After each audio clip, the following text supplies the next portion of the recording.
আজকে চলে আসলাম আর একটা নতুন মিনি ব্লগ নিয়ে তোমাদের সামনে।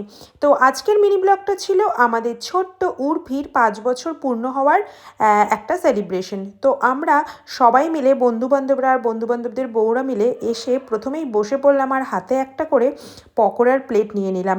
এখনও পর্যন্ত যার বার্থডে তাকে এখনও দেখিনি, তাকে গিফটও দেওয়া হয়নি। তো যাই হোক, নিচে খাওয়া দাওয়া এনজয় করে আমরা উপরে ছাদে চলে আসলাম। এখানে সেলিব্রেশনের জন্য সব কিছুর আয়োজন করা হয়েছে, খাওয়ার দাওয়ার এমনকি ডেকোরেশন সব কিছু। তো আমরা যে গিফটটা উর্ভির জন্য এনেছিলাম সেটা আমি আরিশের হাত দিয়ে আমার ছেলের হাত দিয়ে ওকে দিয়ে দিলাম। তো তারপরে দেখো এখানে বেশ লোকজনের পুরো ভিড় ছিল আর জায়গাটা একটু ছোট, যার জন্য এখানে সবাই মিলে বসা যাবে না। তো আমরা কি করলাম, ওদের পাশে একটা ছোট্ট স্টোর রুম ছিল, তো ওখানে একটা খাটও ছিল। তো আমরা সব বন্ধুবান্ধব আর বউরা মিলে এখানেই বসে বেশ মজা করছিলাম আর খাওয়ার দাওয়ারও এখানে নিয়ে এসে হাতে বসেই খাচ্ছিলাম, কারণ ওখানে 4 জন করে টেবিলে বসার জায়গা, তো সবাই মিলে বসতে পারবো না বলে আমরা এই ঘরে বসে আমাদের খাবারটাও এনজয় করলাম আর বেশ গল্পও করতে থাকলাম। তো খাওয়া কমপ্লিট করার পর সবাই একটা একটা করে লাস্ট পাতে একটা করে দই নিয়ে নিলাম। তো দইটা আমরা বেশ গল্প করতে করতে মজা করে করে খাচ্ছি।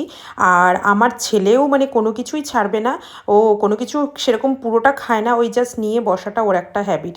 তো যাই হোক, সবই যখন হলো ফটোটা কেন বাদ যাবে। তো চলে আসলাম সবাই মিলে একটা একটা করে ভালো ফটো নেওয়ার জন্য। আর ক্যামেরাম্যান দাদাও বেশ ভালো ভালো ছবি তুলে দিচ্ছিল। তো আমরা যখন তুলেছি ওরাই বা বাদ যাবে কেন, তো ছেলেরাও একটা ফটো তুলে নিল। তো টাটা, দেখা হচ্ছে তোমাদের সাথে নেক্সট মিনি ব্লগে।